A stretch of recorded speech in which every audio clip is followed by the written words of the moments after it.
হাসিনার বিচার হওয়া উচিত, হাসিনার বিচার হওয়া উচিত এবং সেই বিচারটা স্বচ্ছ হওয়া উচিত। দুঃখজনকভাবে সত্য, বড় দেশ হওয়া সত্ত্বেও ভারত বিগত মোর দেন 50 ইয়ার্স আমাদের অধিকারগুলো আমাদের কাছে ফিরিয়ে দেয়নি। এটা তো আইসিটিতেই হবে, ইন্টারন্যাশনাল ক্রাইমস ট্রাইব্যুনাল অ্যাক্টই হবে, এবং মানবতা বিরোধী অপরাধের বিচারের জন্য আমাদের দেশে আর কোনো ফোরাম নেই এবং সেখানেই হওয়া উচিত এবং বিচারটা ট্রান্সপারেন্টলি হওয়া উচিত।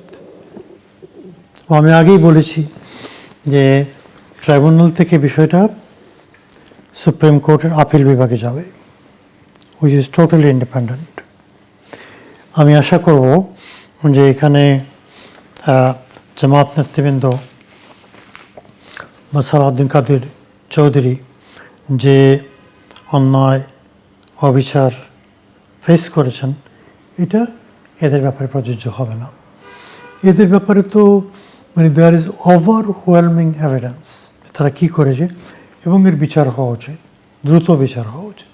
না, আইসিতে যাওয়া সম্ভব না, কারণ হচ্ছে যখন আপনার ডোমেস্টিক কোনো আইন থাকে এদেশে তখন আইসিসি ইন্টারভেন করে না।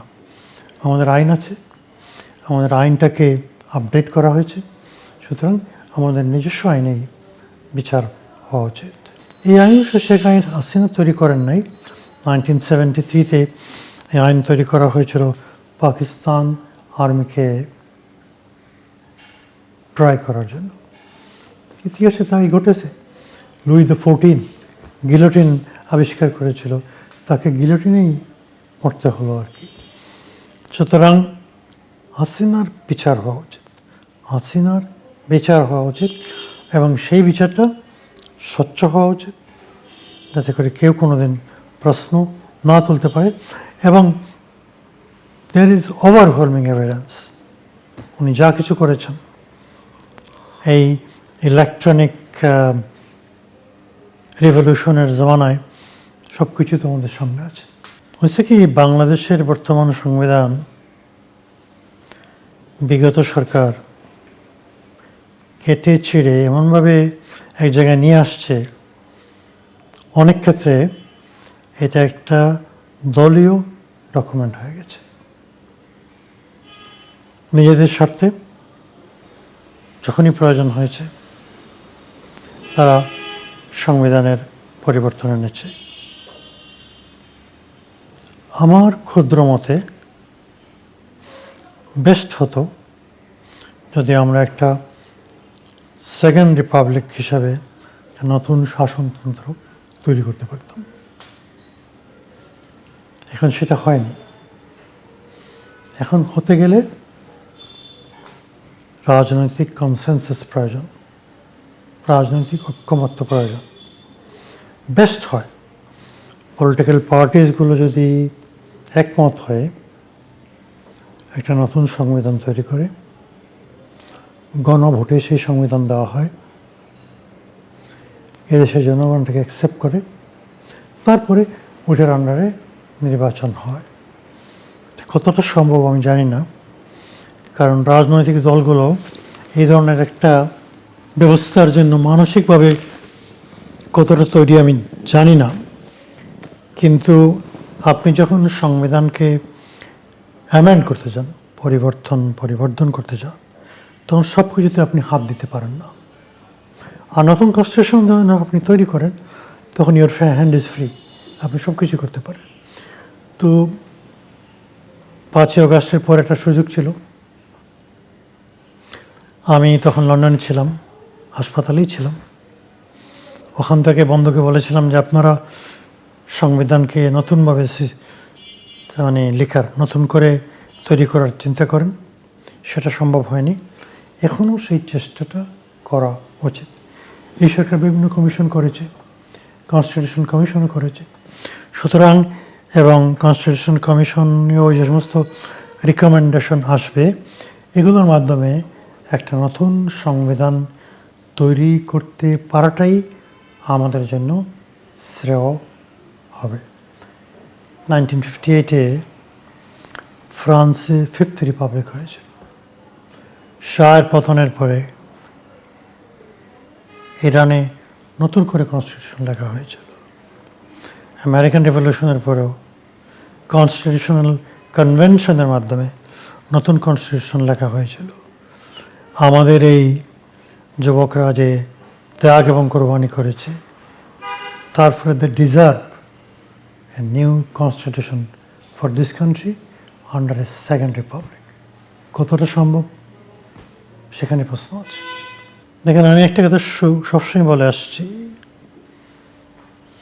যে বিকজ অফ 1971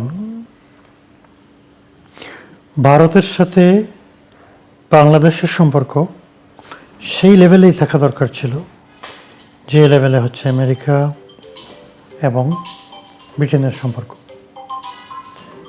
আপনি কল্পনা করতে পারেন না যে ওয়াশিংটনে বসে আমেরিকানরা ব্রিটিশ পলিসিকে প্রভাবিত করার চেষ্টা করবে, ফ্রান্স জার্মানিকে প্রভাবিত করার চেষ্টা করবে। দুঃখজনকভাবে সত্য, বড় দেশ ও সত্য, ভারত বিগত মোর দেন 50 ইয়ার্স আমাদের অধিকারগুলো আমাদের কাছে ফিরিয়ে দেয়নি। India always wants to take, doesn't want to keep. এর কারণেই আজকে anti Indian feeling is so high in Bangladesh. এটা আমরা চাই না, কিন্তু হয়েছে। সুতরাং এই সম্পর্কটাকে দুইটি স্বাধীন দেশের সম্মানজনক সম্পর্কে উন্নীত করার আসল দায়িত্ব হচ্ছে ভারতের, because Bharat is the biggest neighbour. কিন্তু আনফর্চুনেটলি সেটা হয়নি। এই যে পত্রপত্রিকায় যে লেখালেখি হলো, দুঃখজনক। আমরা আশা করব বিশাল ভারতের যারা নেতৃত্ব দিচ্ছেন তারা বিশাল মনেরও পরিচয় দেবেন। প্রথম কথা হচ্ছে ভারতের ফিরিয়ে দেওয়া উচিত। না যদি দেয় তাহলে আমাদের ইন্টারন্যাশনাল এজেন্সির কোনো সহযোগিতা আমরা নিতে পারি কিনা সেটা আমাদের চেষ্টা করতে হবে। আর একেবারে যদি আমরা ব্যর্থ হই তাহলে ইন অ্যাবসেন্সিয়া তার বর্তমানেই বিচার করতে হবে, যেটা আমি চাই না। না, ইন অ্যাবসেন্সিয়া বিচারের তো বিধান আমাদের আছে, আমাদের ক্রিমিনাল লতে আছে, আমাদের আইসিটিতে আছে। বিচার আমাদের করতেই হবে, আইনের শাসন আমাদেরকে প্রতিষ্ঠিত করার চেষ্টা করতেই হবে। সুতরাং আমাদের প্রতিবেশী যদি আমাদেরকে বাধ্য করে যে তারা যে চিফ এক্সিকিউটিভ মানবতা বিরোধী অপরাধ করেছে, and for which she is not repentant at all, তাহলে আমাদেরকে ইন অ্যাবসেন্সিয়া বিচার করা ছাড়া আর কোনো পথ খোলা নেই আমাদের।